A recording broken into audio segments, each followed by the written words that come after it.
Hi, welcome to the video. My name's Dychronic, and today we're going to be talking about the Destiny 2 weekly reset for March 29th, 2022. So everything that has reset in the week, including the challenges, the Nightfalls, the Crucible, and everything in between. Just a quick look at the names, and honestly I think Spider Sauce is probably the best one available right now.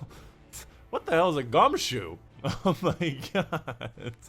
I haven't done any of them, and this dude already has gumshoe? Wow, I mean, maybe I've done a little bit here, I just forgot about it. Moving on, let's go ahead and get into it. Starting out first with the Nightfall Ordeal. This week it's going to be the... So I'm going to be completely honest, I've actually forgotten which one this is. I assume this is the one where you get the worm, the strike that you actually get the worm, because the other one is Lightblade.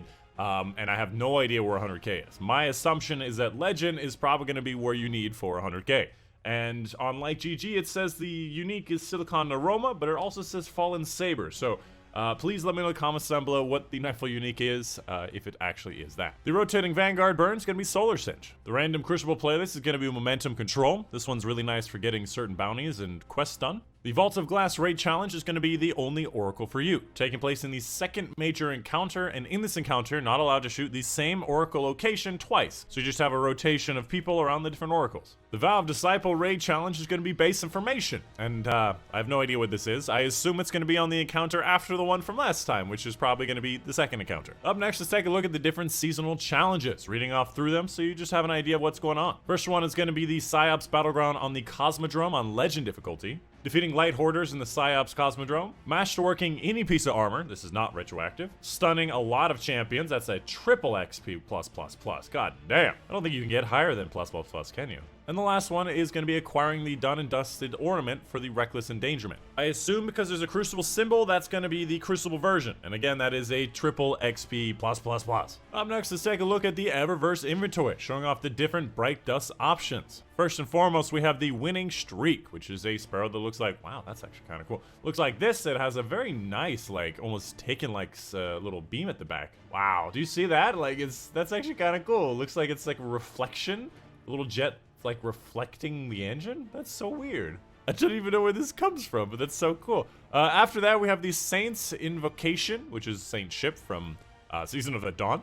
We have the Trinity Shader, which looks like this. Ooh, on the weapon. Okay. Again, this is on a Warlock with a lot of metal on it. So it may look a little different for you. And of course, we have the Transmit effect where you come in a catch, which looks like that. For the other Bright Dust section. Ooh. First of all, we have the Wiggle Worm, which you basically just, you have a worm and he's trying to lick your face, and he's just, it's a puppy, it's a doggy, it's an infinite, I think. We have the Rover Shell, which looks like this, which is very fancy. We have the Skimmer, and it has a thing spin faster whenever you, by the way, did I just notice that this has like one of those little office desk wheels on the front? I don't know if that's how it works.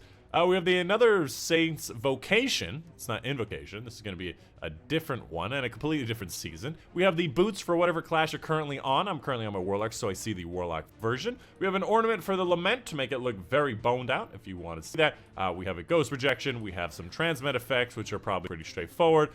This one is a decent one, because it's a little wibbly. We have the Hive Arrival, which looks like this. That one's pretty nice.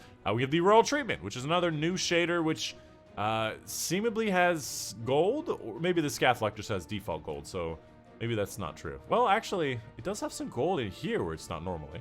Again, I don't like when shaders have a color that they're not, like, representing here. It's not good. But honestly, like, not a bad shader. We also have the Byzantium Lotus, which is very purple, somewhat iridescent. After that, we have the Chitin Slate, which, wow, okay, that was a lot more black and white with, again, some... Well, actually, I think this gold is going to be part of the Solstice helmet at all times, but the red coming in here with no blue whatsoever, very interesting. And then finally, Bloody Tooth, actually one of my favorite shaders in the game. Gives you that nice glossy black with a matte red on it and in some silver parts. It looks really nice on a lot of Titan sets, in my opinion, and I would highly recommend that one. Up next, we have the Gunsmith. Taking a look at the different weapon option he has available. First up, the Legal Action with a Surplus Rampage, which is a very good roll for a 340 pulse rifle, and these being very popular in the Crucible right now.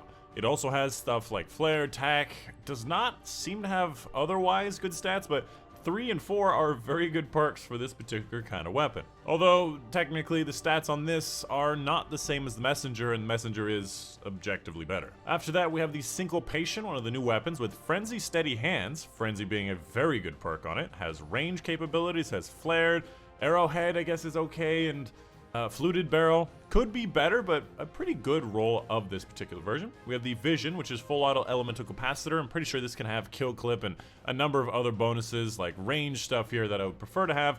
After that, the Snorri FR5, successful warm-up and a compulsive reloader. Successful warm-up being a very popular perk for the new fusion rifles and bows, actually. With that, it also has a projection fuse, which I actually like. It has range masterwork, and it doesn't seem to have a full choke extended barrel in these, so it could be better, but a pretty good version of this. After that, we have the Palermo B with Ensemble Lasting Impressions. Lasting Impressions is okay, but I do prefer Explosive Light here, and there is no impact casing. And then finally, Eternity's Edge, which is going to be that Warlock Sword, Tireless Assassin. I think this can have Relentless, but I don't think it has Whirlwind or Vorpal, so there's not a lot of great options with this. By the way, has anybody noticed this glitch here where this specific kind of element looks like it's new? Even though like I'm highlighting and unhighlighting it, I can equip it. It still says it's new. Like, anybody getting this?